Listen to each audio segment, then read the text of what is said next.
নমস্কার বন্ধুরা, রীতা রান্নাঘরে সবাইকে স্বাগতম। আজকে আমি একটা নতুন রান্না করছি। এই সোয়াবিনের তরকারি সবাই খেয়েছে, সোয়াবিনের ভ্যারাইটিস আইটেম সবাই করেছে, সবাই দেখিয়েছে, কিন্তু আমি আজকে একটা সোয়াবিনের নতুন রেসিপি দেখাচ্ছি। এটা আমি এক বাটি সোয়াবিন নিয়েছি। এটা প্রথমে আমি 10 মিনিট ভিজিয়ে তারপর আপনাদের সামনে আনছি। দেখুন বন্ধুরা, আমার সয়াবিন ভিজে গেছে, আমি 10 মিনিট হয়ে গেছে। আমি এবার এটাকে ছেঁকে তুলছি, তুলে আপনাদের পেস্ট করে এনে দেখাচ্ছি। সয়াবিনটা পেস্ট হয়ে গেছে, পেস্ট হয়ে গেছে। এবার আমি কড়া বসিয়ে দিয়েছি।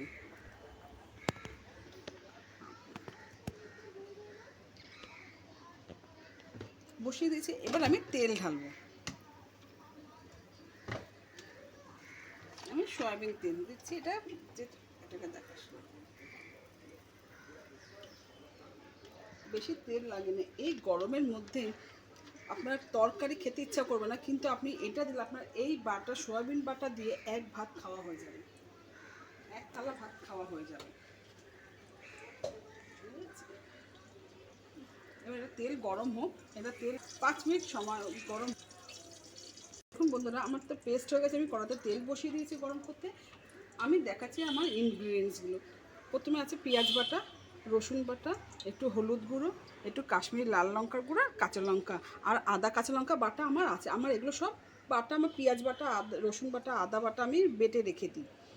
এই মশলাগুলো শুধু এই সয়াবিনের লাগছে, আর কোনো মশলা না, বেশি তেল না, কিচ্ছু না। আপনার এটা মুখে যদি রুচি না থাকে, এটা পুরো মুখে খেতে খুব ভালো লাগবে। হয়ে গেছে। এবার আমি কোনো ফোড়ন দেবো না, শুধু কাঁচা লঙ্কা কুচিয়ে দেবো, যেহেতু বাটার মধ্যে একটু ঝাল লাগে।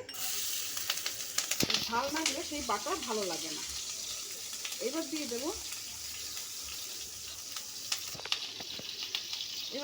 পেঁয়াজ বাটা। আমি 3 চামচের মতন পেঁয়াজ বাটা দিলাম। দেখা গেছে নাকি?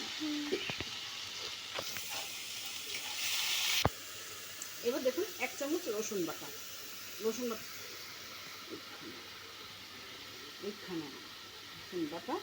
এবার দিয়ে দেবো 1 চামচ আদা কাঁচা লঙ্কা বাটা,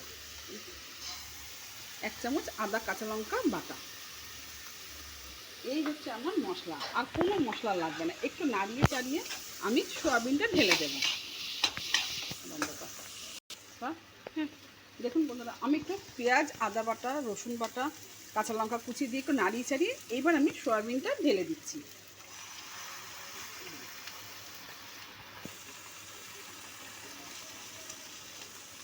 এবার সয়াবিনটা দিয়ে নাড়িয়ে চাড়িয়ে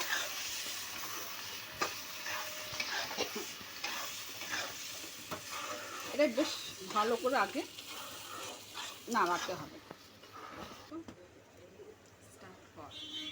দেখুন বন্ধুরা, এবার আমি ঢাকনাটা সরাচ্ছি। সরিয়ে আমি এবার এটার মধ্যে নুন দেবো। আপনারা আন্দাজ মতো নুন দেবেন। আমি স্বাদ মতো নুন দিয়ে দিচ্ছি। এবার এটার মধ্যে দেবো একটু 1 চামচ হলুদ গুঁড়ো আর 1 চামচ কাশ্মীরি লাল লঙ্কার গুঁড়ো। ব্যাস, আর কোনো মশলা না, কিচ্ছু না। এবার নাড়িয়ে দেখাচ্ছি আপনাদের সামনে। আমি এবার নাড়িয়ে চাড়িয়ে এই যে নাড়াচ্ছি, আর একবার ভালো করে নাড়িয়ে দিচ্ছি। নাড়িয়ে তারপরে 5 মিনিটের জন্য আমি ঢাকা দিচ্ছি। এই দেখুন বন্ধুরা, আমার হয়ে গেছে। এবার আমি বাতাসা দিয়ে, আপনারা চিনি দিলে চিনি দেবেন, নামানোর সময় একটু মিষ্টি দিয়ে শুধু নামাতে হবে। আমার কাছে বাতাসা আছে, আমি বাতাসা দিচ্ছি। আপনারা চিনি দিলে যে যেরমভাবে মিষ্টি খায় সে সেরমভাবে দেবেন। এই দেখুন, আমি বাতাসা একটু গুঁড়ো করে দিচ্ছি। 4টে বাতাসা নিয়েছি, আমি গুঁড়ো করে দিচ্ছি। আপনারা আপনাদের চিনি থাকলে চিনি হাতের সামনে চিনি দিয়ে দেবেন। আমি চিনিটা খাই না, বাতাসা দিয়ে দিলাম ওর জন্য। এবার নাড়াচাড়া করে আপনাদের স্ট্যান্ডিং টাইম 5 মিনিট স্ট্যান্ডিং টাইমে রেখে আমি ঢাকা দিয়ে রেখে আমি আপনাদের দেখাচ্ছি। দেখুন বন্ধুরা, আমার হয়ে গেছে। আমি গ্যাস নিভিয়ে দিচ্ছি। একটু আমি ধনেপাতা দিয়ে দিচ্ছি।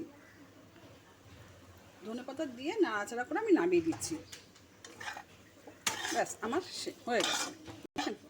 আপনারা খেয়ে বলবেন 10 মিনিটের মধ্যে। এটা ইজি, একদম খুব সহজ, অল্প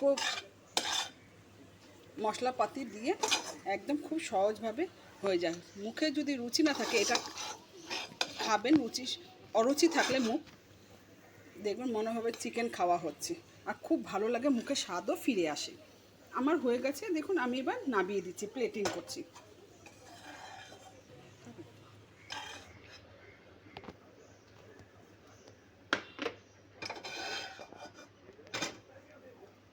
দেখুন এক বাটিতে সোয়াবিন, আপনি এটা দিয়ে খেলে আর কিচ্ছু লাগবে না, কোনো তরকারি, কোনো ডাল, কিচ্ছু লাগবে না।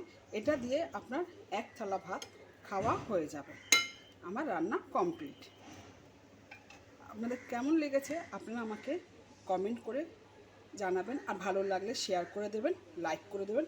আপনারা আমার সঙ্গে থাকবেন। Thank you.